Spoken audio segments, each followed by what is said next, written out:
Hey guys, tonight we slip quietly into a palace corridor where the air smells of beeswax, damp stone, and secrets that were never meant to survive the night. You are standing there in the present tense, not as a tourist with a guidebook, but as someone who can feel the weight of centuries pressing down on your shoulders, the kind of weight that comes from knowing one wrong affection can tilt a crown. Somewhere nearby, behind heavy doors and heavier expectations, a forbidden love is taking its first breath. It is small, almost laughably fragile, and yet you can already sense how it will grow sharp edges. This is one of those stories where you probably won't survive it emotionally before the Dynasty does. So before you get comfortable, take a moment to like the video and subscribe, but only if you genuinely enjoy what I do here. And while you're settling in, drop your location and local time in the comments. I love knowing where in the world you're listening from. Now dim the lights, maybe turn on a fan for that soft background hum, and let's ease into tonight's journey together. You move forward, and the first thing you learn is that love, in this world, is not supposed to exist in the way you understand it. You've been trained, quietly, relentlessly, to think of affection as a weakness. In royal households, especially in Europe's long dynastic age, marriage is a technology. That's not poetic, it's practical. A marriage seals borders, ends wars, produces heirs, and keeps accountants very busy. A mainstream historical fact that anchors everything here is that royal marriages were almost always arranged with political objectives in mind. Love was, at best, a pleasant side effect, and at worst, an active threat. You can feel that logic humming beneath the marble floors. It's why your steps echo so loudly. This place is built to remind you that individuals are temporary, but bloodlines are supposed to be forever. And yet, despite centuries of rules, something inconvenient keeps happening. People fall in love, not the tidy, approved kind either. The kind that ignores rank, religion, and the very clear list of acceptable spouses kept in locked cabinets. You can almost hear the collective sigh of historians when this happens, because it ruins otherwise neat explanations. Historians still argue whether these forbidden relationships were acts of rebellion, accidents of proximity, or simply the human brain refusing to cooperate with political theory. Standing here, though, you don't care about their footnotes. You care about the sensation creeping up your spine, the sense that someone, somewhere nearby, has already crossed a line. You learn quickly that forbidden love doesn't announce itself with trumpets. It starts with glances held too long, conversations that drift from duty into something warmer, something reckless. A quirky tidbit often overlooked is how much time royal households spent together in semi-private spaces, chapels, galleries, hunting lodges, places designed for control, but perfect for intimacy. You imagine a young heir lingering after prayers, a companion waiting just a second longer than protocol allows. It's almost sweet until you remember the stakes. This isn't a rom-com misunderstanding. This is a potential extinction event for a dynasty. No pressure. The court around you senses it before it can name it. Courts are like ecosystems. They feel imbalance the way animals sense weather changes. Servants notice patterns. Courtiers notice absences. Spies notice everything, especially pillow talk, which is rarely as discreet as people think. You hear whispers that drift faster than footsteps, and you realize that secrecy is already failing. That's the thing about forbidden love in dynasties. It relies on silence, but courts thrive on noise. There's a joke somewhere about how the walls have ears, but in this place, the walls practically have social media accounts. 3 light jokes per 1,000 words, right? Fine. Imagine a medieval courtier saying, "I'm not gossiping, I'm just crowdsourcing intelligence." As you keep moving, you start to understand why this love is forbidden in the first place. It's not just class snobbery, though there's plenty of that. It's lineage. Bloodlines are treated like delicate machinery. One wrong gear, one unapproved marriage, and suddenly treaties unravel. There's a mainstream fact that keeps coming up in these stories. Succession crises were among the most common causes of civil war in monarchies. You don't need an army yet, you just need uncertainty. A questionable marriage creates uncertainty like nothing else. Is the heir legitimate? Will foreign powers recognize the children? You can almost see diplomats sharpening their pens in anticipation. And here's where it gets uncomfortable. You start to feel sympathy for everyone involved, even the people actively trying to shut this love down. The king, the council, the church, they're not all villains twirling moustaches. Some genuinely believe they're preventing catastrophe. Historians still argue whether the suppression of such relationships was cruelty or pragmatism, but standing here, you feel how thin that line really is. You also feel how powerless the lovers are once the machinery starts moving. This isn't a private argument, it's a public safety issue, Dynasty edition. You pause near a window and look out over the city. The people down there don't know yet. They're baking bread, arguing over prices, living lives that will eventually be shaped by decisions made in rooms like this. That's one of the eeriest aspects of forbidden royal love, how private desire can ripple outward into famine, war, or reform. A fringe but fascinating tidbit is that some contemporary chroniclers blamed natural disasters on immoral royal behavior, as if the weather itself were offended. It sounds ridiculous now, but it tells you how seriously people took the moral symbolism of their rulers' marriages. As the night deepens, the love you're tracking becomes harder to ignore. Maybe it's a letter hidden in a prayer book, or a promise whispered during a hunt when no one is supposed to be listening. You feel the tension ratchet up because you know this can't stay small forever. Love demands acknowledgement.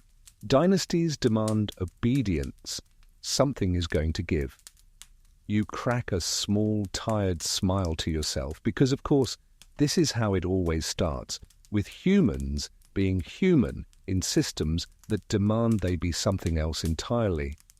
By the time you reach the end of this corridor, you understand the core problem that will haunt every section of this story.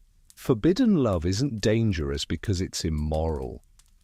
It's dangerous because it exposes how fragile power really is.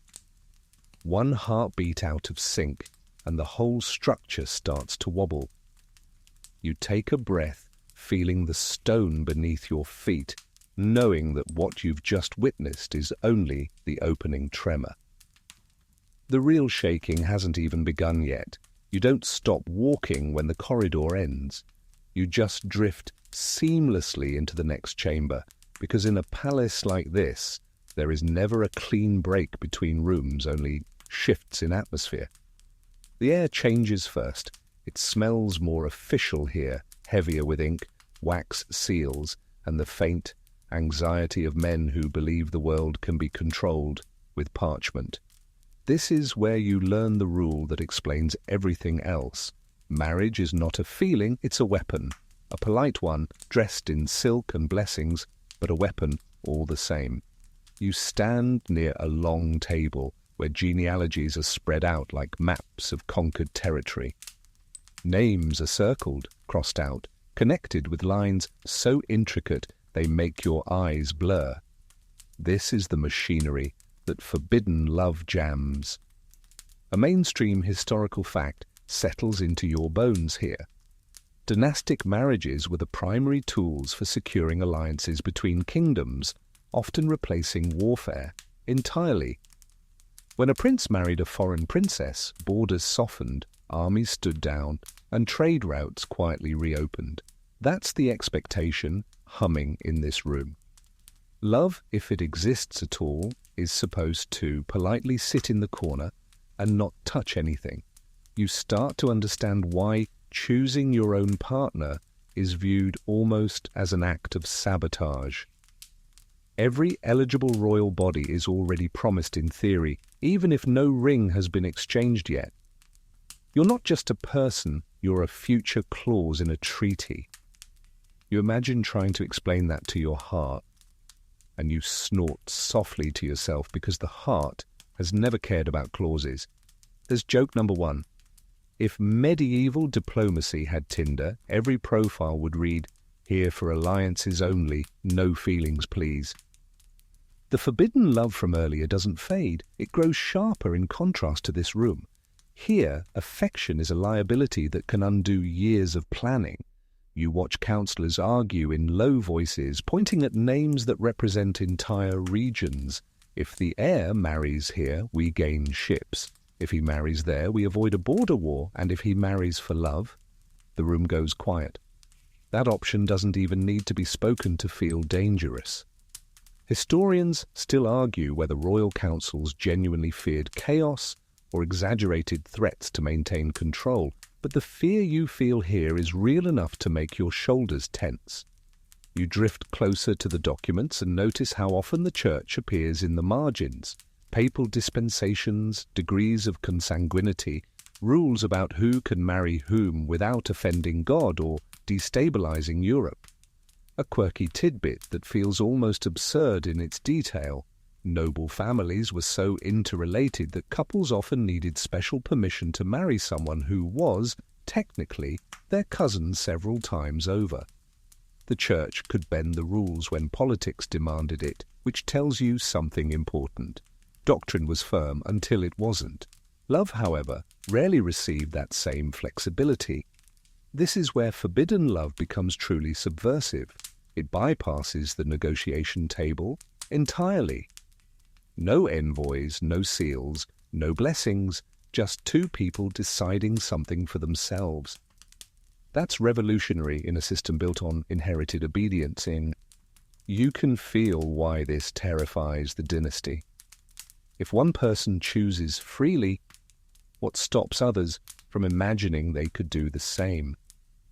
Power doesn't like contagious ideas. As you linger, you overhear a discussion about timing, and suddenly the stakes climb another level. Marriages are scheduled like campaigns aligned with harvests, military readiness, and the health of aging rulers. A wedding too soon or too late can throw everything off balance. You think back to the secret glances from Section 1 and feel a twist of dread. Forbidden love doesn't care about calendars. It arrives when it arrives, inconveniently on time. There's a faint irony that makes you smile sleepily. The very people insisting marriage is purely political often had mistresses, lovers, entire second families tucked away from public view. The difference is permission. Their affairs didn't threaten succession because they were unofficial. The moment love demands legitimacy, marriage, acknowledgement, heirs, it becomes explosive. That's joke number 2, soft and dry. Apparently love is fine as long as it knows its place and never asks for a title. You move toward a window again because windows in palaces always seem to pull you in. Outside, flags ripple lazily, each one a reminder of alliances already secured through carefully arranged unions. You sense how fragile those symbols are. One wrong marriage and those flags could just as easily signal enemies. Historians still argue whether some wars were truly caused by marriage disputes or merely used them as excuses, but from where you're standing, it's clear that matrimony and bloodshed are uncomfortably close neighbors. The forbidden love at the heart of this story now feels less like a romance and more like a live wire. It threatens to short-circuit the system you're observing. You imagine the heir, young, restless, human, being reminded daily that their body is not their own, that their future children are already spoken for in agreements they never signed. You feel a flicker of rebellion rise in your chest, quickly followed by understanding. Rebellion here doesn't end with a slammed door. It ends with exile, imprisonment, or worse. And yet love persists. That's the maddening part. Despite the weaponized nature of marriage, despite the sermons and the spreadsheets, forbidden affection keeps finding cracks. You remember a fringe anecdote whispered among historians. Some heirs deliberately sabotaged arranged matches by behaving so badly that negotiations collapsed just to buy time with the person they loved. Whether true or embellished, the story captures something essential. Resistance doesn't always look heroic. Sometimes it looks petty, awkward, and deeply human. As the night presses on, you feel the tension between ideal and reality tightening like a drawn bow. Marriage as a weapon has worked for centuries, but it relies on compliance. Forbidden love is what happens when compliance fails. You sense that the dynasty you're watching has built everything on the assumption that its members will sacrifice personal happiness without complaint. That assumption is about to be tested. You take one last look at the table of genealogies before moving on. The lines are neat, confident, assured of their own permanence. You know better now. All it takes is one unsanctioned choice to blur them beyond recognition. The weapon of marriage is powerful, but it's not invincible. And somewhere, not far from this room, two people are choosing each other anyway. You leave the paperwork behind and enter a quieter space, the kind of room where voices lower automatically, and even your thoughts seem to tread more carefully. This is where the heir lives, not just physically, but emotionally, caught between who they are and what they are supposed to be. You feel it immediately. The pressure here isn't loud, it's constant. It hums like a headache you can't shake. This is the heir who loved wrongly, and you are standing close enough now to feel how dangerous that love has become. You imagine the heir's childhood first, because nothing about this makes sense without it. From birth, they were wrapped in symbolism. A mainstream historical fact settles in. Royal heirs were educated from an early age to understand their role as embodiments of the state, trained in languages, theology, and warfare, long before they had any say in their own future. Affection was rationed. Obedience was praised. By the time love appears, it feels like an intrusion from another life, one that was never meant to be lived. And then there is the partner, not wrong in a moral sense, but wrong on paper. As maybe they're of lower rank, the child of a minor noble, or worse, not noble at all. Maybe they belong to the wrong faith, or come from a family that history insists should remain on the other side of a border. You don't need specifics yet to feel the scandal forming. In dynastic terms, wrong simply means inconvenient. You feel a bitter smile tug at your mouth. Joke number 1 floats up gently. Imagine being told your soulmate is geopolitically inefficient. The heir doesn't fall in love dramatically. There's no thunderclap, no divine sign. It's ordinary, which somehow makes it worse. Shared laughter, long conversations, a sense of being seen as a person rather than a symbol. That's the truly forbidden element. Historians still argue whether heirs were drawn to unsuitable partners because of genuine affection or because the very act of choosing wrong felt like reclaiming agency. Standing here, you suspect it's both, love plus the intoxicating relief of being human for once. You notice how careful the heir becomes. Schedules tighten, excuses multiply. There's a fringe tidbit that feels almost cinematic, but crops up in real accounts. Some heirs memorize servant rotations to ensure private moments, timing their movements like military maneuvers. The irony is almost too neat. Trained for war, they deploy those skills to protect a kiss. You exhale slowly, half amused, half saddened. The court, of course, is not blind. The wrongness of the love sharpens attention rather than dulling it. Advisors begin to warn gently at first, then with increasing urgency. You hear phrases like, think of the realm and consider your duty. Words that sound noble until you realize they are asking for emotional amputation. A second joke slips in, dry and soft. Nothing kills the mood like being told your feelings are a constitutional crisis. Religion enters the room whether invited or not. Confessors ask careful questions. Sermons linger on obedience. Marriage, you are reminded, is not just a contract but a sacrament, and sacraments are not meant to be improvised. Yet the Church's position is rarely as clear as it pretends. It has bent rules before, granted dispensations when politics demanded flexibility. Historians still argue whether religious opposition to certain marriages was sincere theology or convenient alignment with secular power. You can feel the ambiguity pressing in, offering just enough hope to keep the lovers from giving up entirely. The heir starts making mistakes, small ones at first. A letter left unsecured, a meeting that lasts too long. Forbidden love thrives on secrecy, but secrecy is exhausting. You feel that exhaustion seep into the heir's bones. Sleep becomes shallow. Decision-making wobbles. This is where personal weakness starts to look like political instability. Not because love makes the heir unfit to rule, but because the system around them refuses to adapt. You think back to the neat genealogies from Section 2 and realize how brutally impersonal they are compared to this moment. Those lines don't account for longing, fear, or the quiet courage it takes to keep choosing someone when everyone else says no. You also see the danger clearly now. If the heir insists, the dynasty faces a choice: accept a disruptive marriage or enforce obedience with force.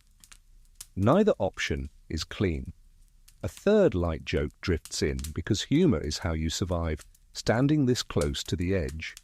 If dynasties ran on vibes instead of bloodlines, half of European history would look very different and significantly less stressful.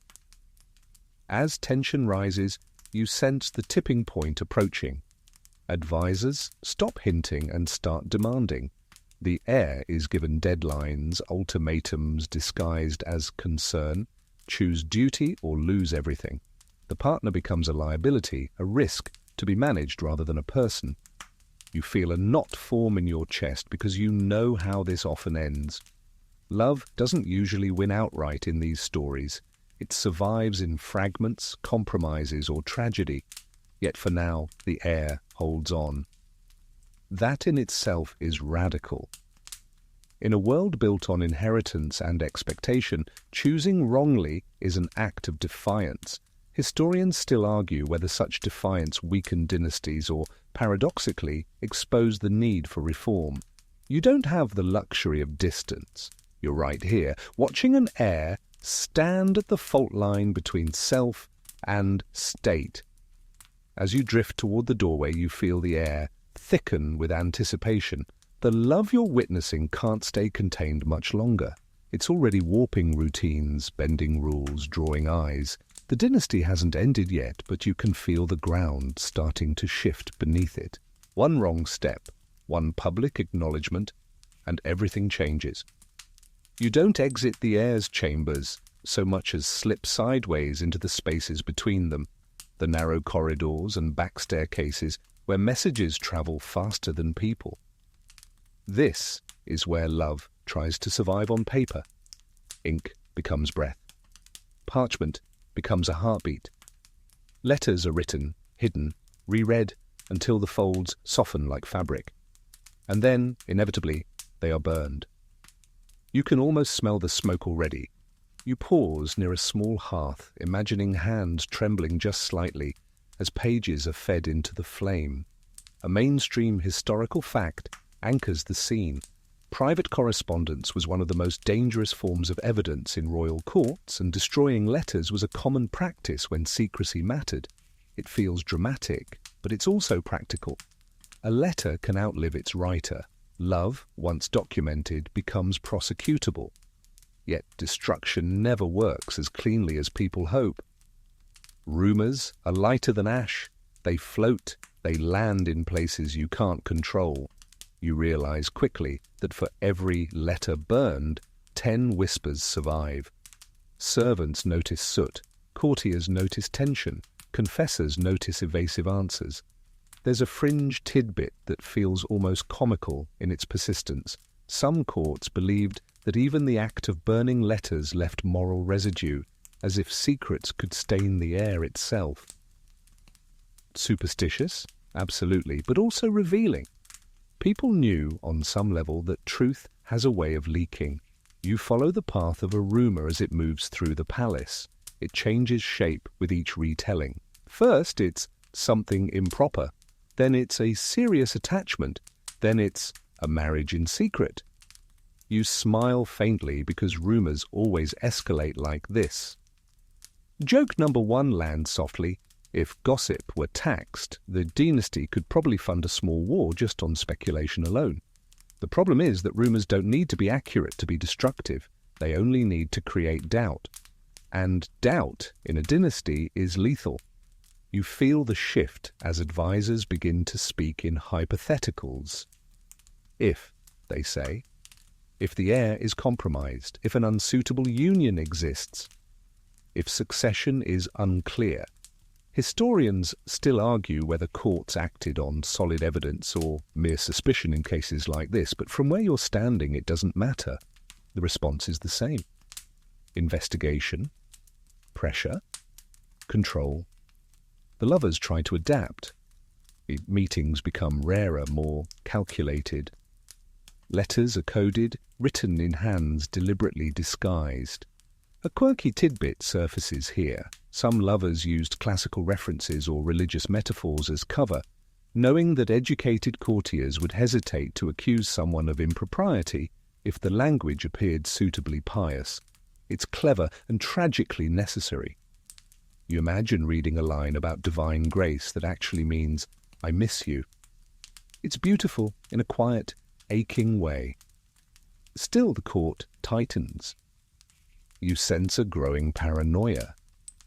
People begin to look at each other differently, wondering who knows what, who might be watching. The dynasty's obsession with control turns inward, becoming self-consuming.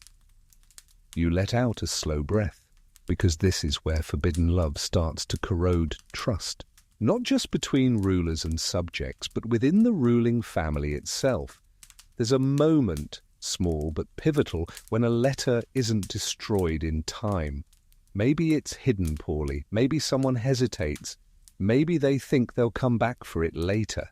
You don't need the details to feel the impact. The knowledge exists now outside the lover's control, and knowledge, once loose, behaves like a living thing. Historians still argue whether specific discoveries truly occurred or were retroactively invented to justify harsh responses, but the effect is the same. The court believes it knows. A second joke flickers in, dry and weary. For people without email, they were remarkably efficient at leaking things. You watch the dynasty's reaction shift from denial to management. Damage control replaces ignorance. Advisors discuss narratives, not truth. How can this be framed? Can it be minimized? Can it be blamed on someone expendable? You feel a chill because this is where forbidden love stops being a private matter entirely. It becomes a story to be told, shaped, weaponized. Outside the palace, the city hums, unaware of the precise details, but very aware that something is wrong. Public sermons hint at moral decay. Satirical plays push boundaries. Pamphlets begin to circulate, because even in eras without mass media, scandal finds its channels. You sense how quickly private rumor becomes public anxiety. Historians still argue whether popular unrest was genuinely sparked by such scandals or merely amplified by them, but the timing is never accidental. The lovers are forced further into the shadows even as attention intensifies. That contradiction is suffocating. You feel it press on your chest. Love needs space. Secrecy removes it. And yet stepping into the open would be catastrophic. The dynasty has made that clear. As you drift away from the hearth, the smell of burnt paper lingers. It's the scent of erasure, of attempts to undo choices already made. You know deep down that it won't be enough. Letters can be burned, rumors cannot. The story has escaped containment, and the dynasty is about to learn how little control it truly has over the narrative it fears most. You move onward, and the palace seems to narrow around you, not physically, but ideologically. Stone gives way to doctrine. This is where love collides head-on with theology, where beating hearts are weighed against canon law, and where men in robes decide what God supposedly intended for other people's marriages. You feel the temperature drop, or maybe that's just the chill of certainty. The church does not like ambiguity. Forbidden love is nothing but ambiguity. You enter a chapel where candles burn steadily, indifferent to human panic. A mainstream historical fact settles quietly here. For much of European history, the Church held decisive authority over marriage legitimacy, annulments, and inheritance. A union recognized by the state, but not the Church, could still be rendered void, its children suddenly reclassified as illegitimate with the stroke of a pen. That power hums beneath the altar, like a second foundation, one that dynasties ignore at their peril. The heir kneels here often now, or so you sense. Not always to pray, but to negotiate. Confessors ask questions that sound gentle but land like traps. Is your affection pure? Does it serve God's order? You almost laugh under your breath at the absurdity of trying to compress desire into doctrinal boxes. Joke number 1 drifts in lightly. If love could be audited by theologians, half of history would be stuck in permanent revision. The problem, you realize, isn't that the church has rules, it's that those rules are flexible, just not for everyone. Degrees of kinship can be overlooked when alliances demand it. Prior vows can be quietly dissolved when politics lean hard enough. A quirky but very real tidbit emerges here. Annulments were often less about proving a marriage invalid and more about convincing the right people that it should never have happened. Theology becomes performance. God, apparently, is open to persuasion when kingdoms are involved. For the forbidden love at the heart of this story, that flexibility is tantalizing and cruel. It suggests hope without guaranteeing it. The lovers cling to technicalities. Was a promise ever formalized? Was consent flawed? Was there some procedural error that could open a door? Historians still argue whether religious authorities genuinely believed these justifications or cynically employed them, but the result is the same. Love becomes a legal puzzle, and time is running out. You notice how doctrine is wielded selectively. Sermons emphasize obedience when speaking of the heir's situation, but grace when addressing political allies. The contradiction is glaring if you're allowed to see it, which most people aren't. You feel a quiet anger rise, quickly tempered by exhaustion. Systems like this don't run on consistency, they run on power. Behind the scenes, envoys are dispatched to religious authorities higher up the ladder. Letters travel to Rome or other centers of spiritual gravity. Words like exceptional circumstances and the stability of Christendom appear with suspicious frequency. You smile faintly at joke number 2. Nothing says divine will like excellent handwriting and a persuasive argument. Meanwhile, the lovers wait. Waiting becomes its own form of punishment. Every day without a decision is another day suspended between hope and loss. You feel how this uncertainty bleeds into governance. The heir hesitates in council. Advisors read that hesitation as weakness. Foreign observers read it as opportunity. Historians still argue whether church delays were intentional strategies to extract concessions, but the timing always seems remarkably convenient for someone. You linger near the confessional, sensing the weight of unspoken truths. Confession, meant to relieve guilt, becomes another surveillance tool. Speak too honestly and you arm your enemies. Say too little and you risk your soul, or at least that's how it's framed. Love here is forced to masquerade as sin, even when it harms no one directly. That distortion leaves a mark. A third, gentler joke slides in because you need it to breathe. Imagine trying to explain to God that your love failed the paperwork stage. As negotiations stall, the dynasty grows impatient. The church's power, once a stabilizing force, now feels like an obstacle. You sense the beginnings of resentment, the dangerous thought that maybe divine authority can be challenged or bypassed. That thought is radioactive in a system built on sacred legitimacy. And yet forbidden love has a way of pushing people toward unthinkable conclusions. You step back from the chapel slowly, the candlelight fading behind you. Nothing has been resolved. If anything, the conflict has deepened. Doctrine has not crushed love, but it has boxed it in, compressed it until pressure builds. You can almost hear the structure creaking. The air rises from prayer no more certain than before. The lovers are still together, but now surrounded by invisible walls built of law, scripture, and fear. You understand with aching clarity that this isn't just a romantic struggle, it's a jurisdictional war, and the church has entered the battlefield. You drift out of sacred space and straight into something far less holy, the social bloodstream of the court.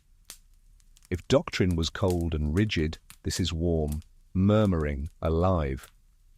Here, information doesn't move in straight lines. It slips under doors, rides on laughter, hides inside compliments. This is where courtiers, spies, and pillow talk turn forbidden love into usable currency. You feel it immediately. Eyes linger a fraction too long. Conversations pause when you enter. The court knows something, even if it can't yet agree on what. A mainstream historical fact anchors the unease. Early modern courts functioned as intelligence hubs, where nobles, servants, and foreign agents constantly gathered and traded information, often blurring the line between gossip and espionage. What you call rumor here is what others call leverage. You notice how intimacy becomes dangerous not because it exists, but because it's observed. Servants see everything. They dress bodies, empty chamber pots, carry messages. A quirky tidbit that scholars love to point out is that lower-ranking staff were often the best-informed people in a palace, precisely because the elite underestimated them. You picture a maid folding linens, quietly assembling a mental map of who visits whom and when. Knowledge accumulates like dust. No one notices until it's everywhere. Courtiers, meanwhile, perform ignorance like an art form. They smile, flatter, and listen. Pillow talk, so intimate, so comforting, turns out to be porous. People speak more freely when they feel desired, and that freedom can be fatal. Joke number 1 lands softly. Nothing ruins a secret like thinking you're special enough to be trusted with it. You watch how factions form almost automatically. Some see the forbidden love as an opportunity, others see it as a threat to stability. Everyone sees it as a resource. Information is traded for favors, protection, advancement. A whispered detail can buy a promotion. A well-timed hint can sink a rival. Historians still argue whether courts were inherently corrupt or simply adaptive ecosystems, but standing here, you feel how moral language melts quickly when survival is at stake. Foreign spies move easily through this environment. Ambassadors host dinners. Envoys cultivate friendships. They ask innocent questions that are anything but. You realize how quickly a private affair becomes an international concern. If the heir's judgment is compromised, alliances might be renegotiated. Borders might shift. Wars might be justified. That's a lot of weight for a stolen moment of happiness to carry. The lovers themselves are now surrounded by people who smile too much. You feel their isolation deepen. Every confidant is a potential informant. Every kindness has a price. There's a grim irony here. The The closer people pretend to be, the more dangerous they become. Joke number 2 slips in, weary and understated. Trust issues were invented long before therapy. You notice how the dynasty tries to respond by increasing surveillance. Guards are reassigned, movements are tracked, meetings are accidentally interrupted. Control tightens, but control has a side effect. It signals fear. Fear invites opportunists. Historians still argue whether increased monitoring prevented scandal or accelerated it, but you can feel the feedback loop spin faster. At night, the palace doesn't sleep. It listens. You imagine footsteps on stone, doors opening quietly, voices muffled by tapestries. Pillow talk happens anyway, because humans crave softness when the world is hard, and that softness leaks. A comment about frustration here, a complaint about pressure there. Bits of emotional truth slip out, stripped of context, ready to be repurposed. One particularly sharp moment catches your attention. A courtier repeats a line they weren't meant to hear, dressing it up as concern. The heir seemed distracted. That's all it takes. Distraction becomes doubt. Doubt becomes narrative. You feel a chill because narratives are harder to kill than facts. A third light joke murmurs through your thoughts. Congratulations. You've just witnessed a rumor earn its first official outfit. The dynasty's internal trust fractures. Family members begin to suspect one another. Siblings watch siblings. Parents test loyalty with loaded questions. Love, which started as a private refuge, has now become a stress test for every relationship around it. Historians still argue whether such internal fractures were inevitable or triggered by specific scandals, but you see how quickly affection curdles under scrutiny. You also notice resistance. Not everyone participates willingly. Some servants protect secrets out of loyalty. Some courtiers choose silence, even at personal cost. These quiet acts don't make headlines, but they matter. They slow the spread, buy time. You feel a small warmth at this, a reminder that even in systems built on exploitation, individuals still make choices. But the overall current is against the lovers. Information continues to flow outward, pulled by gravity they can't escape. The dynasty is losing control of its own story. The forbidden love has become public property in all but name. It's discussed, debated, exaggerated.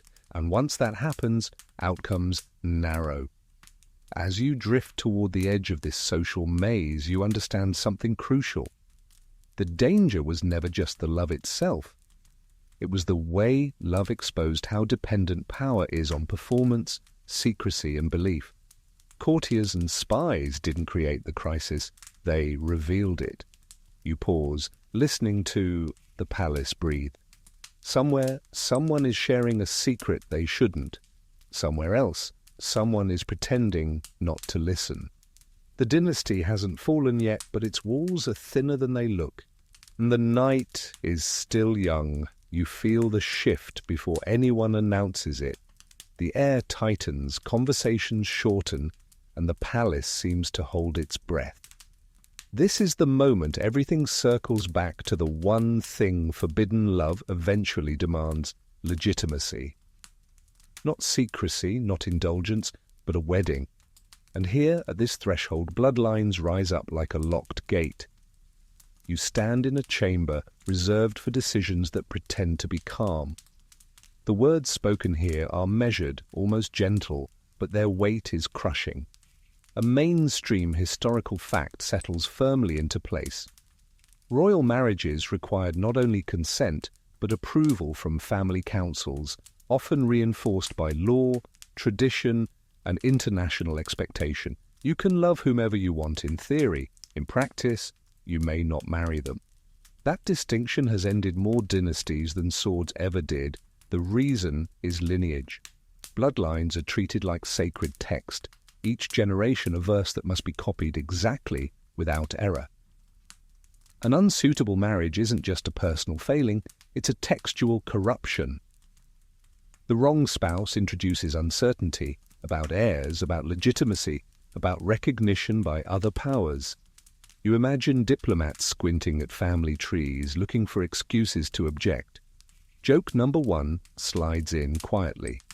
Nothing says romance like being rejected by a spreadsheet. The lovers push anyway, or at least the heir does.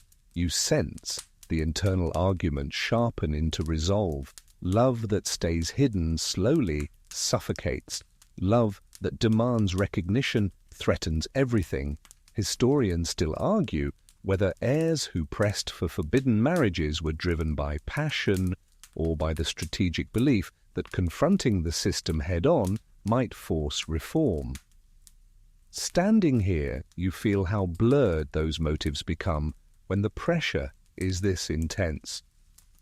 The response is swift and chillingly polite. Advisors invoke precedent. Ancestors are summoned like witnesses from the grave.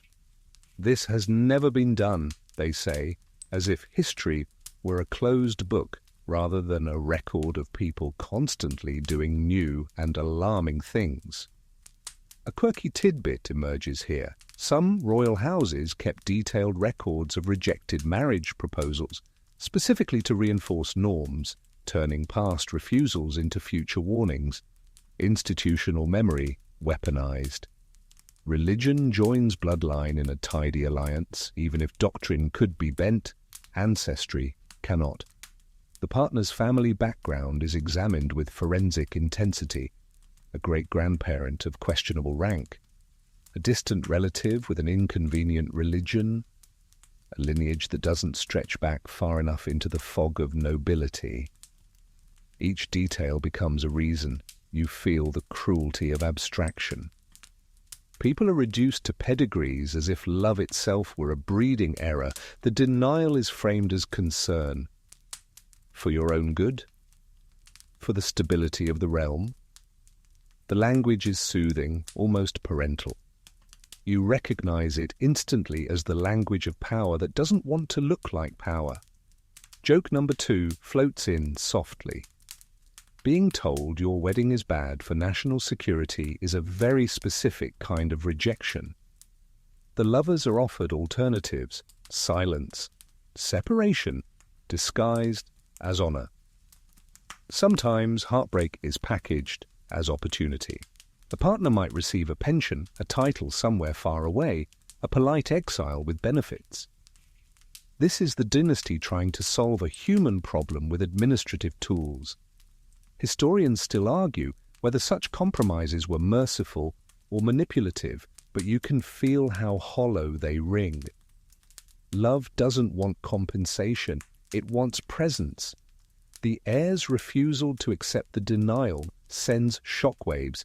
This is no longer a misunderstanding, it's defiance.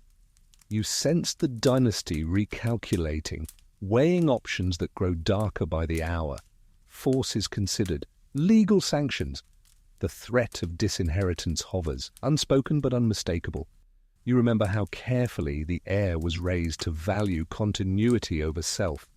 That training is now being used as leverage. Publicly, nothing is acknowledged. Official silence becomes its own kind of noise. Outside the palace, speculation intensifies. Why hasn't the heir married yet? Why has the rumoured match not been replaced with a more suitable one?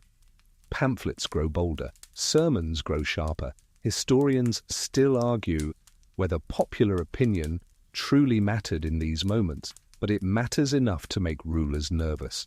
Privately, the lovers are pressed harder. Meetings are monitored. Access is restricted. The dynasty attempts to starve the relationship into submission. You feel the cruelty of time used as a weapon. Wait long enough, they hope, and love will exhaust itself. Joke number 3 slips in, tired but necessary. Apparently, heartbreak was considered a legitimate policy tool. The heir begins to realize the depth of the trap. Accept the denial and live with the knowledge that obedience costs something irreplaceable. Reject it and risk everything: status, inheritance, even safety. This is the moment forbidden love truly earns its name. It is no longer just disapproved. it is outlawed. Historians still argue whether dynasties could have survived more flexible marriage rules, or whether rigidity was essential to their longevity. You stand in the tension between those interpretations. On one hand, bloodline control kept realms stable for generations. On the other, it produced crises exactly like this one, where human will and institutional survival collide. You notice something subtle but important. The denial of the wedding doesn't end the relationship, it transforms it. Love becomes resistance. Every meeting is an act of defiance. Every letter, every glance is now charged with political meaning. The dynasty wanted closure. Instead, it created a standoff. As the night deepens, you feel how close this comes to open rupture. Advisors whisper about contingency plans. Succession laws are reviewed with new urgency. Foreign courts watch carefully, sniffing weakness. The denial of a single wedding has destabilized far more than anyone intended. You drift toward the edge of the room as the decision settles into permanence. No blessing will be given. No ceremony will be permitted. Bloodlines have spoken. Yet the silence that follows is not resolution. It's a held breath before a storm. You understand now that this was the point of no return. By denying the wedding, the dynasty didn't just block a marriage. It declared war on love itself, and love, inconveniently, has never been good at surrendering. You don't need an announcement to know what comes next. The palace feels different, as if the walls themselves are bracing. This is where forbidden love stops being theoretical and starts having consequences that can't be walked back. You feel it in the way conversations now circle one topic without naming it: heirs, bodies, time. Because love, once blocked, has a habit of finding urgency. Pregnancy changes everything, even the possibility of it does. A mainstream historical fact settles heavily here. Succession in dynastic systems depended almost entirely on legitimate heirs, and any ambiguity surrounding birth could trigger decades of instability or outright war. You don't have to see a cradle to feel the panic. All it takes is a missed cycle, a rumor whispered too confidently, a hand lingering over a stomach in a way that invites speculation. The dynasty reacts before certainty arrives. That's the cruel efficiency of it. You sense the sudden tightening of schedules, the increased presence of attendants, the careful monitoring disguised as care. If there is a pregnancy, it must be controlled. If there isn't, the fear of one must still be neutralized. Historians still argue whether courts acted on real evidence or simply on the terror of potential heirs. But from inside the palace, potential is enough. You think back to how long royal bodies have been treated as public assets. Fertility is not private here, it's strategic. A quirky but telling tidbit surfaces. Some courts tracked menstrual cycles of royal women under the guise of medical supervision, reducing deeply personal rhythms to data points. You feel a wave of discomfort, followed by a grim understanding. In a system obsessed with continuity, nothing is too intimate to be surveilled. The lovers feel the shift immediately. Touch becomes dangerous. Proximity is scrutinized. Even absence is suspicious. You imagine the exhaustion of living under that gaze, where every natural human impulse is reframed as a threat. Joke number 1 drifts in softly, more sad than funny. Nothing kills romance quite like being treated as a walking succession crisis. And yet desire doesn't pause for policy. That's the fundamental miscalculation the dynasty keeps making. The fear of pregnancy only intensifies emotion. Love, already defiant, becomes reckless. You sense moments stolen under enormous risk, driven by the quiet belief that if everything is already forbidden, caution feels pointless. Historians still argue whether such behavior was naive or brave, but standing here, You feel how desperation blurs those categories. The moment a pregnancy is suspected, real or imagined, the response escalates. Advisors speak in urgent tones, physicians are consulted, religious authorities are quietly looped back in because legitimacy must be preemptively managed. You notice how quickly compassion disappears. The potential child is discussed not as a life but as a problem to be solved. That shift is chilling. If the child is born without approval, everything fractures. Recognition becomes the battleground. Will the dynasty acknowledge the child? Will foreign courts? Will the church? A child unrecognized is a political ghost, alive, present, and profoundly destabilizing. You recall historical cases where disputed heirs sparked rebellions decades later, their existence a slow-burning fuse. Historians still argue whether some of those claimants were genuine or invented, but the damage was real regardless. Timing, too, is merciless. The health of the reigning monarch suddenly matters more than ever. If the king dies before matters are settled, chaos blooms. You feel the clock ticking, each day tightening the noose. Joke number 2 slips in, dry and weary. Apparently, biology has never been respectful of political schedules. The lovers are now trapped in a paradox, avoid intimacy, and their bond withers under pressure. Embrace it, and they risk triggering the very catastrophe the dynasty fears most. There is no safe choice, only lesser disasters. You sense the heir's frustration harden into something colder. Love that began as comfort is now entwined with resentment, toward the system, toward fate, toward everyone insisting this is for the greater good. The dynasty explores solutions that feel medieval and modern at the same time. Separation is enforced, travel is arranged, the partner is moved for their own safety. You recognize the pattern, distance as discipline. Historians still argue whether enforced separation truly ended such relationships or simply prolonged them, but you can feel how separation magnifies longing rather than dissolving it. Outside the palace, whispers about heirs begin to circulate more openly. People speculate not just about love, but about lineage. Who will rule next? Will the bloodline continue? Markets react. Alliances hesitate. You realize how quickly private fear becomes public instability. A single rumor about a pregnancy can ripple outward, altering behavior far beyond the palace walls. A third-light joke murmurs through the tension because even now you need it to breathe.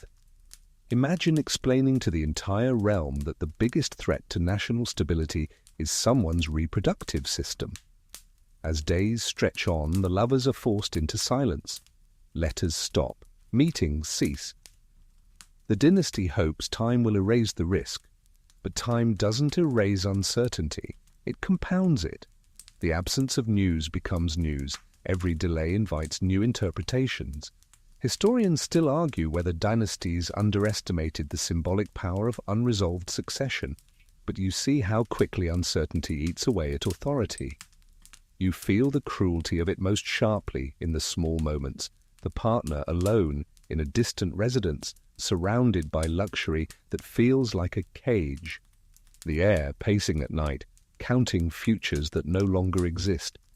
This is the cost of forbidden love when it collides with fertility. Not drama, not spectacle, but a slow erosion of trust and joy. And through it all, the dynasty holds. Barely. It hasn't ended yet, but it has come frighteningly close. You can feel the line where survival tips into collapse, thin as thread. One acknowledged child, one untimely death, one public declaration. Any of these could snap it. As you move toward the end of this stretch of the story, the tension doesn't resolve. It tightens.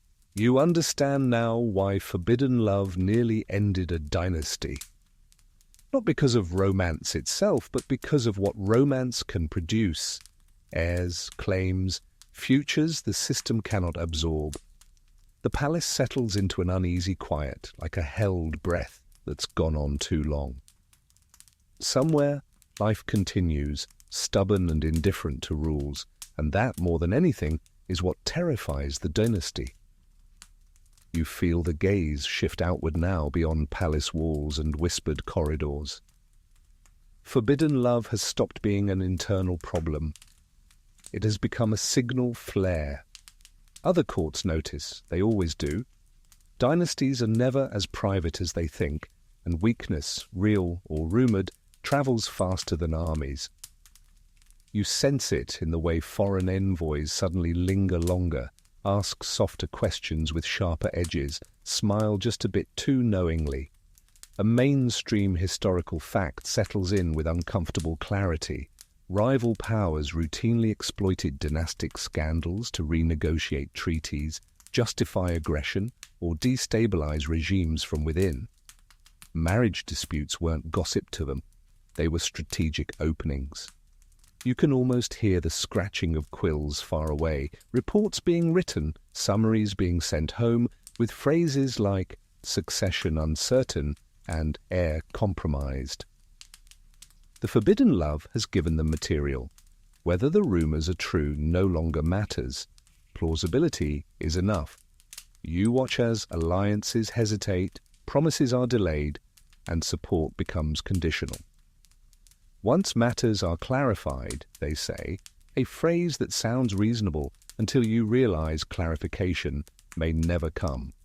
Historians still argue whether foreign courts actively engineered crises like this, or merely capitalized on them, but from where you're standing, the result looks the same. Pressure closes in from every direction. You imagine ambassadors hosting lavish dinners, subtly probing. They complement the dynasty's stability while quietly testing its limits. A casual remark about heirs here, a gentle joke about marriage there. Joke number one drifts in, dry and understated. Nothing says diplomatic concern like asking who inherits if everyone suddenly disappears. Military advisors take renewed interest in borders, not because war is inevitable, but because uncertainty makes preparation prudent. Armies drill a little more often, fortresses receive extra supplies. These actions are framed as routine, but you know better. Forbidden love has shifted calculations. Historians still argue whether wars followed scandals or merely coincided with them, but rulers rarely ignore coincidence when advantage is possible. You notice something subtler too. The dynasty's moral authority erodes. It's not just about power, it's about credibility.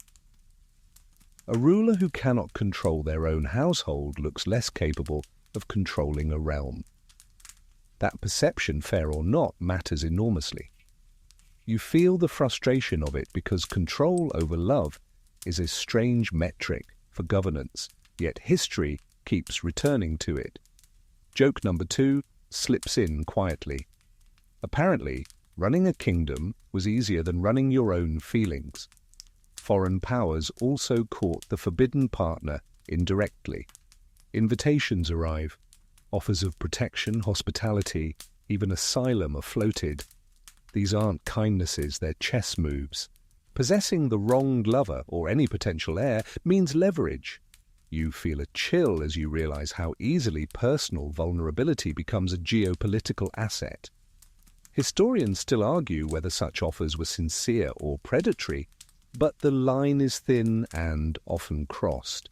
Inside the dynasty, paranoia deepens. Who is loyal? Who might defect? The heir's position becomes precarious not just domestically, but internationally. Every decision is scrutinized for signs of weakness or defiance. You sense how exhausting it is to live under that pressure, how forbidden love has turned every action into a message read by hostile eyes. The public begins to feel the effects too, even if they don't know why. Taxes adjust, trade slows, prices shift. Ordinary people sense instability without understanding its source. They blame advisors, foreigners, fate. Rarely do they blame love, but love is there, hidden in the foundation crack. Historians still argue whether popular unrest was directly linked to dynastic scandal, but unrest rarely needs a single cause. It thrives on uncertainty. A third light joke murmurs through the tension because you need the release. Imagine telling farmers their grain prices are up because someone fell in love with the wrong person. As foreign pressure mounts, the dynasty faces an impossible bind: concede internally and appear weak externally, enforce order harshly, and invite condemnation or rebellion. Either choice risks inviting intervention for the sake of stability. You see how forbidden love has handed rivals a narrative they're eager to use. Protecting the realm might now require betraying the heir or sacrificing them. You feel the weight of history pressing in, the pattern repeating itself across centuries. A private bond becomes a public excuse. Historians still argue whether dynastic collapses blamed on romance were inevitable or opportunistic, but standing here you understand how little room there is for nuance once foreign interests get involved. As night deepens again, messengers ride out under cover of darkness. Letters cross borders, promises are hinted at, threats implied. The dynasty is no longer master of its own timeline. Forbidden love has accelerated events beyond anyone's comfort. You pause at the edge of the palace grounds, sensing armies not yet visible, alliances not yet broken, wars not yet declared, but all of them suddenly imaginable. The dynasty still stands, but now it stands exposed, its private fractures visible to the world. And you know with a quiet certainty that settles deep in your chest that once foreign powers start circling, survival becomes a matter of timing, luck, and compromise. Love lit the fuse. The world is now watching to see what explodes. You feel the shift from whispers to noise, from careful implication to something louder and harder to control. Forbidden love has slipped its leash. What was once managed through silence now demands explanation, and the dynasty discovers too late that secrecy only works until it doesn't. You don't see the explosion at first. You hear it in sermons, in jokes told a little too boldly, in pamphlets passed hand to hand with knowing smiles. This is where private vows collide with public scandal. A mainstream historical fact grounds the moment. In early modern Europe, public opinion, shaped by sermons, plays, broadsheets and rumour, could exert real pressure on rulers, especially when moral legitimacy was questioned. Monarchies ruled by divine right lived and died on perception. Once the public began to believe something was wrong, authority leaked away like air from a cracked bellows. You sense how the story changes once it reaches the streets. Nuance evaporates. The forbidden love becomes a symbol, simplified and sharpened. To some it's proof of decadence. To others it's a quiet act of courage against an inhuman system. Most people don't care about the details at all.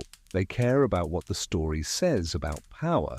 Historians still argue whether public outrage in such cases was genuine moral concern or simply a socially acceptable way to criticize elites, but either way, it sticks. The dynasty tries to respond, and this is where things get awkward. Statements are issued that say nothing. Appearances are staged to suggest normalcy. The heir is shown at ceremonies, smiling just enough. You can feel how artificial it all is. Joke number one floats in, light and sleepy. Nothing reassures the public like a perfectly timed smile that screams panic. Meanwhile, private vows refuse to stay private. Someone talks, someone prints, someone exaggerates. A rumor about a secret marriage spreads, whether it happened or not, and once marriage enters the public imagination, it becomes almost impossible to dislodge. Historians still argue whether many of these alleged secret weddings ever took place, but belief alone is enough to create political facts.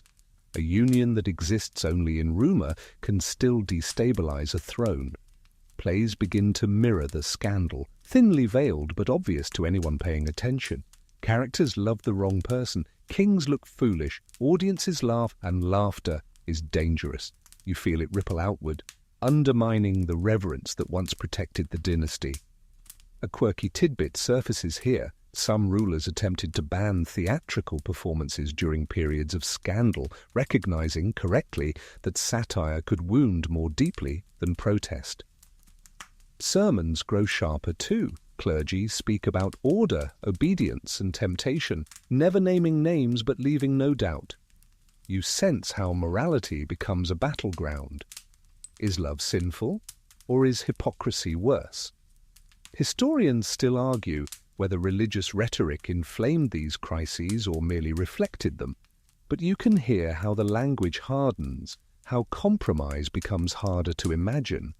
The lovers are now trapped in opposing narratives. To one audience, they are reckless threats to stability. To another, they are tragic figures crushed by tradition. Neither version belongs to them anymore.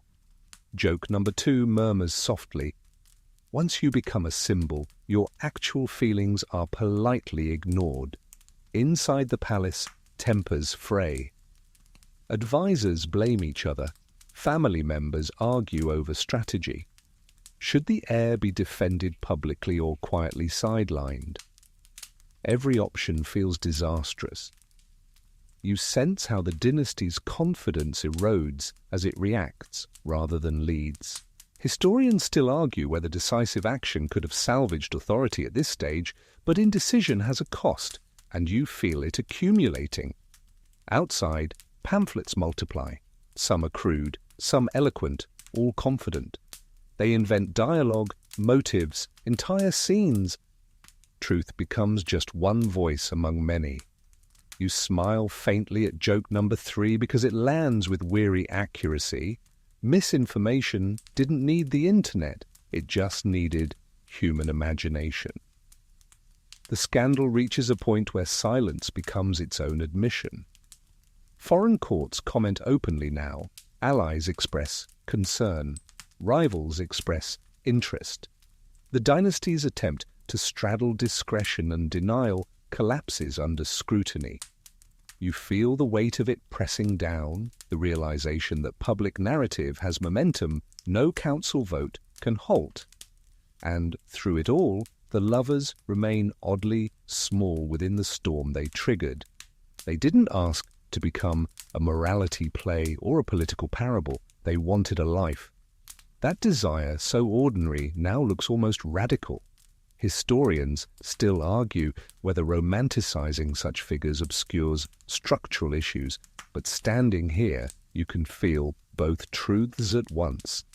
As night settles again, the palace glows from within, a beacon of power that suddenly feels fragile. Public scandal has done what private pressure could not.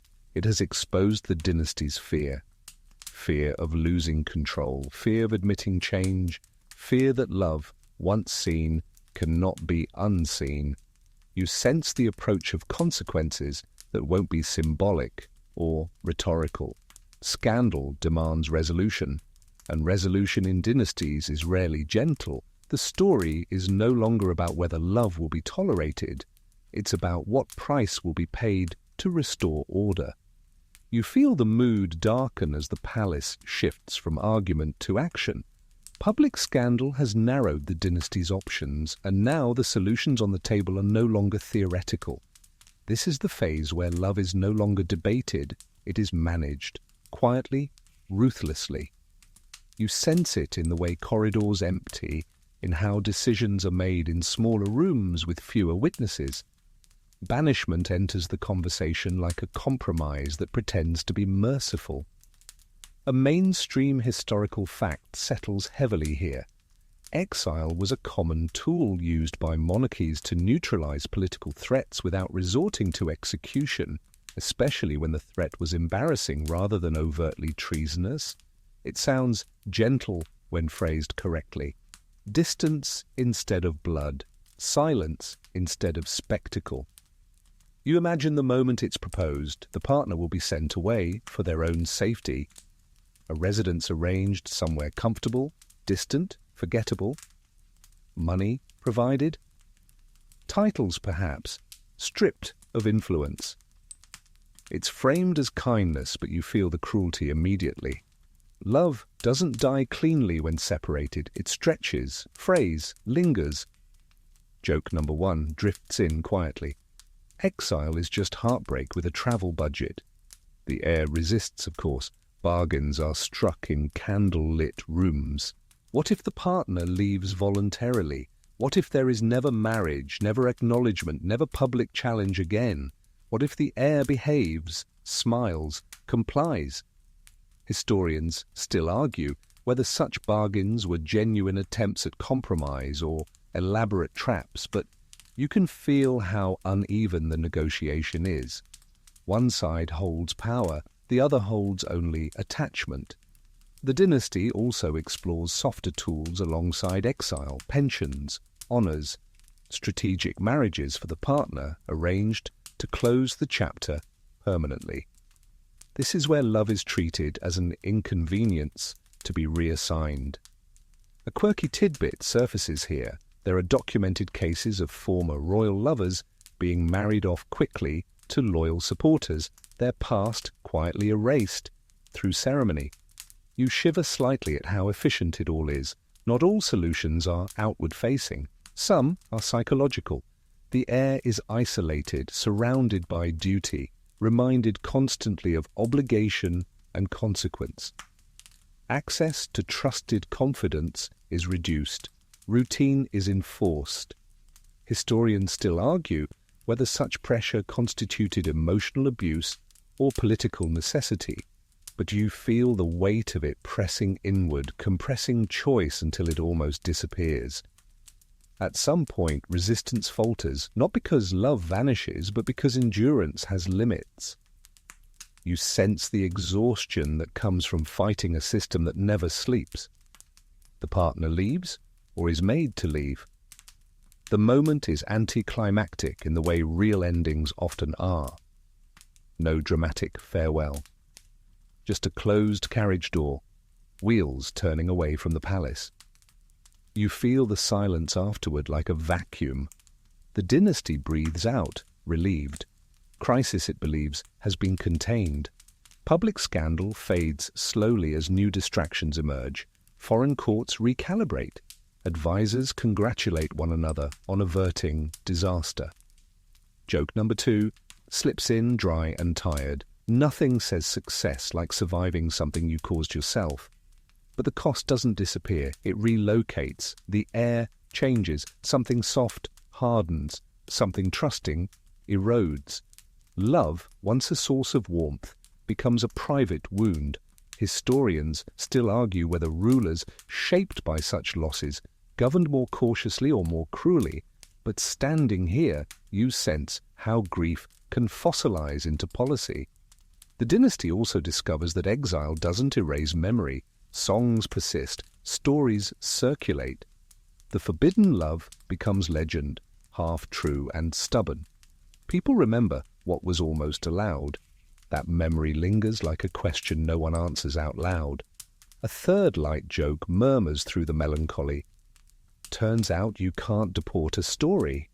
You watch as life resumes its rituals, ceremonies, councils, carefully arranged smiles. On the surface, stability returns. Beneath it, something fundamental has shifted. The dynasty has survived, but at the price of intimacy, trust, and a certain moral clarity, it will never quite recover. As you drift toward the edge of this chapter, you understand that banishment and bargains didn't solve the problem. They postponed its reckoning. Love was removed from sight, but not from history. And history, patient as it is, keeps records, even when palaces try not to. The night feels quieter now, but not peaceful. You can sense the echo of footsteps fading into distance, carrying with them a future that will never unfold. The dynasty stands, scarred and intact, unaware that the hardest consequences are still ahead, not in spectacle, but in the long, quiet shaping of what it will become. You don't feel relief settle the way the dynasty expects it to. Instead, there's a strange hollowness, like a room that's been cleared too quickly after a storm. This is where distance creates space for interpretation, and interpretation hardens into history. The lovers are separated, the scandal muted, yet the question refuses to die. What actually drove all of this? Love? Or something colder, wearing love's face? You sense historians leaning in already, centuries before they're born. This is the moment they will argue over. A mainstream historical fact anchors the tension.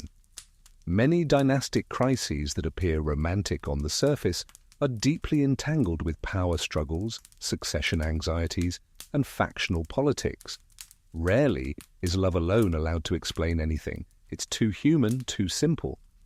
From the dynasty's perspective, the narrative tightens quickly.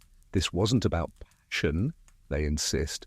It was about irresponsibility, about threats to order, about a ruler in training who forgot themselves. The forbidden love is reframed as a lapse in judgment rather than a challenge to the system. You recognize the tactic instantly, redefine the motive, control the lesson. But outside official memory, another version circulates, a softer one, a sadder one. People remember the heir as someone who tried to choose happiness and was punished for it. Songs, stories, and whispered retellings tilt sympathy toward the human cost. Historians still argue whether popular memory exaggerates romance to critique authority, but you can feel how powerful that exaggeration becomes. It turns policy into tragedy. You linger in the space between these interpretations because that's where truth tends to hide. Was the heir genuinely in love, or was love the language through which resistance expressed itself? A quirky tidbit surfaces here. In some cases, personal letters revealed years later show remarkably little romantic language, focusing instead on trust, partnership, and shared purpose. Love, in other words, may have been quieter and more pragmatic than legend suggests. The Church, too, rewrites its role. Official records emphasize doctrine, not discretion.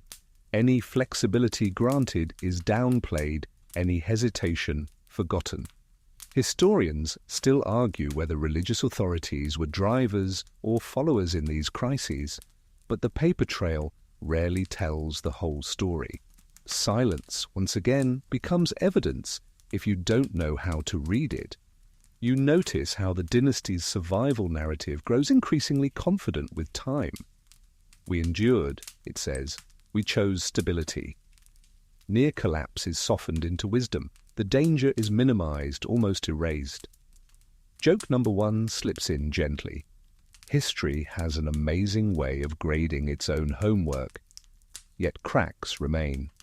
Succession laws are quietly adjusted. Marriage rules are clarified, tightened, or occasionally softened, never openly linked to this crisis, but clearly informed by it.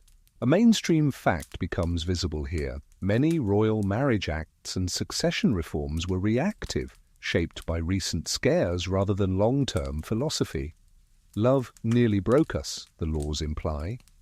Let's not risk that again.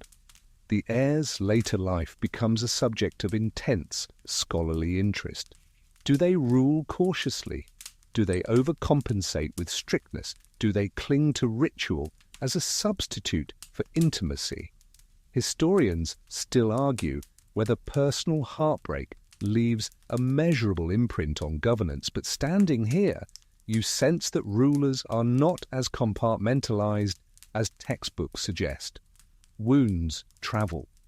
A second light joke murmurs through your thoughts, soft and dry. Turns out unresolved feelings don't vanish just because you get a crown.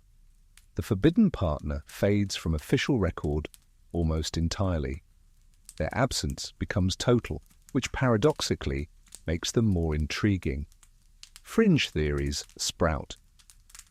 Did they live quietly? Did they influence events from afar? Did they regret anything? Historians still argue whether such figures were truly powerless after exile or merely invisible, but invisibility has its own mystique. Over time, the crisis is taught as a cautionary tale. Young royals are warned about unsuitable attachments, about duty, about consequences. Love is framed as something to be managed, not felt. You sense how this lesson calcifies, passed down like a family heirloom no one wants but everyone fears to discard. And yet the debate never fully settles. Scholars continue to circle the same questions, returning to the same letters, the same silences. Was the dynasty saved by rejecting love or damaged by doing so? Could compromise have worked? Historians still argue whether rigidity preserved the throne or merely delayed inevitable change. You step back and see the long arc now. The forbidden love didn't end the dynasty, but it bent it. It left behind new rules, new anxieties, new myths. Survival came at the cost of flexibility, and that cost would echo forward in ways no one present could fully anticipate.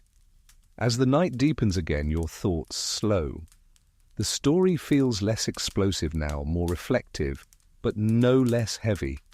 This is the quiet aftermath where meaning is assigned, revised, and fought over. The crisis has passed, but interpretation has only just begun. And interpretation, you sense, may be the most enduring battleground of all. You feel time stretch now, thinning out as the immediate crisis recedes, and something subtler takes its place. This is the phase no one dramatizes properly. The long counting of years when everyone pretends the danger is over while quietly checking for cracks. Near collapse doesn't announce itself with fireworks.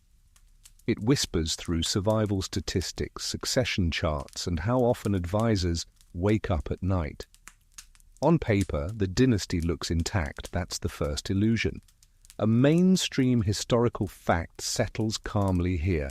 Many royal houses that survived major internal crises did so by the narrowest margins, sometimes hinging on a single birth, a single recovery from illness, or a single unchallenged succession. Stability in these cases was not strength, it was luck carefully managed. You begin to notice how often people reference those years without naming them. Councils grow cautious. Decisions are delayed until certainty improves. You can feel the dynasty's pulse slow, not from peace, but from wariness. The forbidden love has made everyone acutely aware of how close extinction actually came. Joke number one drifts in quietly. Nothing motivates risk management like almost losing everything over feelings. Succession becomes an obsession. Every cough, every delayed pregnancy, every accident is noted with disproportionate anxiety. Heirs are monitored not just medically but emotionally. Attachment is discouraged. Suitability becomes stricter. You sense how the dynasty responds to vulnerability by doubling down on control. Historians still argue whether this hypervigilance prevented further crises or created new ones, but it undeniably reshaped behavior. A quirky tidbit surfaces here that feels almost bureaucratically tragic. Some courts kept unofficial ledgers tracking potential successors beyond the immediate heir, just in case, backup plans for bloodlines, redundancy for royalty. You imagine names penciled in the margins, crossed out as people died or disappointed. Love doesn't fit easily into ledgers. The near collapse also alters how the dynasty presents itself outwardly. Public ceremonies emphasize continuity. Portraits are commissioned, showing orderly families, carefully arranged children, idealized domestic harmony. These images are not lies exactly, they're aspirations frozen in oil paint. You feel the effort behind them. Joke number two murmurs softly. Nothing says everything's fine, like a very expensive portrait. Historians still argue whether the dynasty truly recovered or merely stabilized long enough to appear healthy. From your vantage point, it's both. The throne remains occupied, the line continues, but the ease is gone. Decisions that once felt natural now feel calculated. Every choice is weighed for its potential to reopen old wounds. You sense how the forbidden love becomes a reference point in private discussions. We can't risk another situation like that. The phrase is never completed because it doesn't need to be. Everyone knows what that means. love becomes shorthand for danger. You feel a quiet sadness settle in because something essential has been misidentified as the problem. Foreign courts notice the change too. They test boundaries more cautiously now, aware that this dynasty has learned fear. Fear can make rulers either brittle or careful. In this case, it does both. Alliances are pursued with greater rigidity. Marriage negotiations become colder, more transactional. Historians still argue whether this made the dynasty more durable or less adaptable, but adaptability is a long game, and the score won't be settled for generations. You also feel the human cost ripple outward. Younger royals grow up under stricter expectations, fewer illusions. They hear the story not as romance, but as warning. Love is something that must be aligned correctly or avoided entirely. Joke number 3 drifts in, gentle and weary. Apparently, bedtime stories in palaces were really about compliance. As years pass, the memory of near collapse softens at the edges but never disappears. It becomes institutional knowledge, the kind that doesn't make it into public chronicles, but shapes every closed-door conversation. You feel how this knowledge alters the dynasty's posture toward the future. Survival is prioritized over possibility. Historians still argue whether this caution ultimately saved the dynasty from future disasters or locked it into patterns that would eventually fail. You don't need to resolve that debate to feel its weight. Near collapse doesn't just threaten existence, it narrows imagination. And a dynasty that cannot imagine alternatives becomes fragile in a different way. You drift forward in time, watching the years accumulate like dust on stone. The forbidden love no longer dominates conversation, but its shadow lingers. It has become part of the dynasty's internal weather, shaping moods, expectations, and fears. The dynasty survived, that's the headline, but survival, you're learning, is not the same as health. And counting the years quietly, measuring stability, in narrow margins, you can feel how close the story came to ending and how much effort it now takes to keep it going. You feel the story stretch forward again, loosening its grip on specific faces and settling into patterns. This is where the forbidden love stops being a scandal and becomes a rule book, not written in one place, not announced with ceremony, but absorbed into behavior, custom, and quiet prohibition. The dynasty survives, yes, but it does so by rewriting itself from the inside. You notice the changes first in language. Advisors speak more precisely now. Marriage is discussed earlier, planned sooner, locked down tighter. A mainstream historical fact settles gently but firmly. Many modern royal marriage regulations and approval processes evolved directly from earlier dynastic crises, codifying what had once been handled informally. What nearly destroyed the line is transformed into policy. You sense how fear becomes institutional wisdom. New rules are framed as safeguards, not punishments. Approval requirements are clarified. Lines of consent are drawn in thicker ink. Love, once an unpredictable variable, is fenced in. Historians still argue whether these reforms represented progress or regression, but from where you're standing they feel like scar tissue, protective, inflexible, permanent. A quirky tidbit slips in here, almost ironic. Some royal households began emphasizing public displays of appropriate affection between approved couples, using ceremony and spectacle to model acceptable love. You imagine carefully choreographed smiles, hands held just long enough for painters and chroniclers. Joke number 1 drifts in, soft and sleepy. Turns out even romance needed a dress rehearsal. The forbidden love itself becomes mythologized. It's referenced obliquely in lessons, in warnings, in the tone adults use when they say, "You know what happened last time?" Its details blur, but its moral sharpens. Don't choose wrong. Don't push. Don't make yourself bigger than the dynasty. You feel how this message settles into the bones of future generations. Historians still argue whether these echoes directly influenced later abdications, controversial marriages, or constitutional reforms, but the parallels are hard to ignore. Once a dynasty learns that love can threaten its existence, it never quite forgets. Every future romance is evaluated through that lens, no matter how different the circumstances. You also notice a subtle shift in public expectations. People begin to accept that royal love will be constrained, staged, or delayed. Sympathy exists, but so does resignation. The forbidden love taught everyone what happens when boundaries are crossed.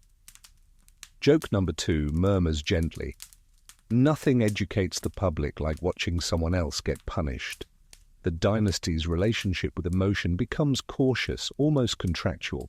Passion is suspect, intensity is managed, even grief is ritualized. Historians still argue whether this emotional regulation strengthened royal mystique or hollowed it out, but you can feel how much effort it takes to maintain. Power now requires performance not just of authority, but of emotional restraint. Over time, these rules outlive the people who created them. New generations inherit prohibitions without always remembering their origin.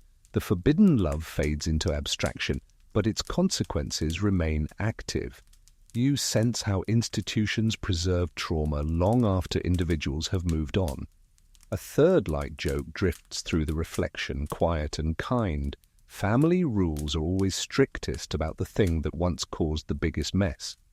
As you move closer to the present, the resonance becomes clearer.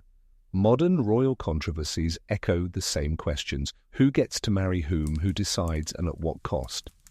Historians still argue whether dynasties could survive complete emotional freedom, but survival has rarely been the only goal. Control has always mattered just as much. You pause here, in this long after-image of policy and memory, and realize something important.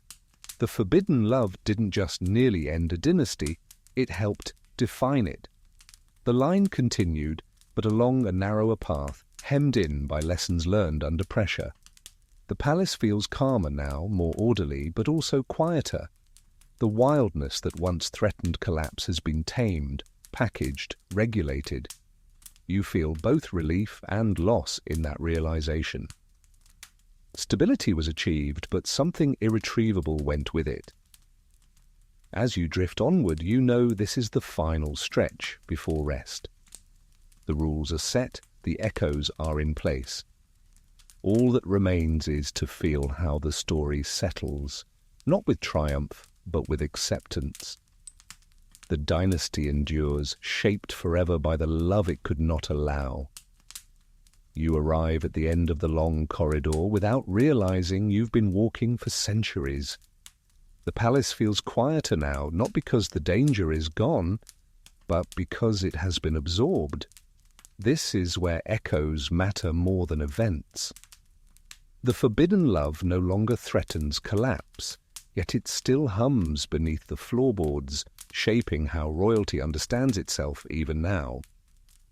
You notice how modern rules feel strangely old, as if they've been here forever. Approval committees, consent laws, quiet expectations about who is suitable. A mainstream historical fact settles in calmly. Many contemporary royal marriage protocols exist precisely because earlier dynasties learned the hard way that personal choice could destabilize inherited power. What once nearly ended everything is now cited as justification. You feel the irony of it. The dynasty survived by narrowing its future. Love was not erased, just supervised. Historians still argue whether this represents adaptation or fear calcified into tradition, but standing here, you sense both. Survival required control. Control required sacrifice. The forbidden love has become a reference point without a name. It lives in phrases like, "for the good of the institution," and "lessons of the past." Younger royals absorb these warnings before they fully understand desire. A quirky tidbit drifts up softly. Some royal families still privately circulate old case files of controversial romances, treating them like cautionary fairy tales with footnotes. Joke number 1 lands gently. Bedtime stories, but make them existential. You also see how the public participates now. There is sympathy for royal lovers, but also expectation that they will comply. When they don't, the reaction is swift, almost rehearsed. Historians still argue whether public tolerance has increased or simply shifted forms, but the pattern remains familiar. Love is allowed until it asks for permanence. The dynasty, viewed from a distance, looks stable. That's the point. But stability, you've learned, can mask fragility just as easily as strength. The near collapse taught the institution to fear unpredictability more than unhappiness. That choice preserved the crown, but it also narrowed what the crown could be. A second light joke murmurs through your thoughts, slow and dry. Turns out, happily ever after was never in the job description. You feel the story soften now, the sharp edges blur, the lovers are long gone. The panic has cooled into policy. What remains is a quieter truth. Dynasties don't end only through violence or invasion. They nearly end through very human things: attachment, longing, the refusal to live entirely as an idea. Historians still argue whether this forbidden love was the greatest threat the dynasty ever faced, or merely the one it understood most clearly. You don't need to choose a side. You've walked through the consequences. You've felt how close everything came to unraveling, and how much effort it took to hold it together. The palace lights dim. The corridors feel less imposing now, more like memory than stone. You sense how the dynasty continues, rule-bound and cautious, shaped forever by a love it could not absorb without breaking. And as the story finally loosens its grip, you're left with a quiet understanding. The dynasty survived, but it survived by learning exactly how dangerous being human can be.